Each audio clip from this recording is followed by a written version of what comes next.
Hi అండి, నమస్తే. నా పేరు మొహమ్మద్ రఫీ. నేను ఇండోఫిల్ కంపెనీలో గత 4 సంవత్సరాలుగా పనిచేస్తున్నాను. అన్నకు 5 రోజుల కింద క్యూబికో అలెక్టో అనే మందును కొట్టియడం జరిగింది. ఒకసారి రైతు మాటల్లో ఇందాం రిజల్ట్ ఎలా ఉందో. మీ పేరు? నా పేరు మలిషావల్లి, బాణముకుల గ్రామం, పాలపాడు మండలం, నంద్యాల జిల్లా మాది. గత 5 రోజుల కిందట ఇండోఫిల్ వరి క్యూబికో అలెక్టో 2 మందులు ఇవ్వడం జరిగింది. స్ప్రే చేసిన తర్వాత పూతలో ఉండే బ్లాక్ టిప్స్, తెల్లదోమ, పచ్చదోమ అన్నీ బాగానే కంట్రోల్ అయినవి. కాపు కూడా బాగానే సెట్ అయింది. ఆకు కూడా బాగా లేతగా వచ్చింది.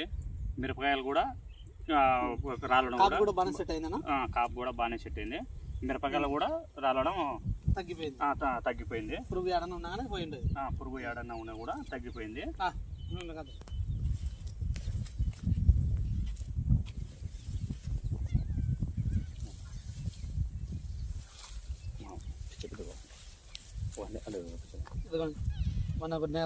మొన్న కొట్టినదానికి పై కాపు కూడా బాగానే సెట్ అయింది. ఇది కొట్టుకోవచ్చా అందరూ? అందరు రైతులు వాడుకోవచ్చు. రిజల్ట్ బాగానే ఉంది. కాపు కూడా బాగానే ఉంది. ఒకసారి ఇక్కడ చూడండి, లేత చిగురు కూడా బాగానే లేత చిగురు కూడా బాగానే వచ్చింది. పూత కూడా బాగానే వలిగింది. ఇంతకుముందు లేకుండా చెట్టు ముద్దు వారిండే, ఇప్పుడు బాగానే వచ్చింది. క్యూబికో అలెక్టో.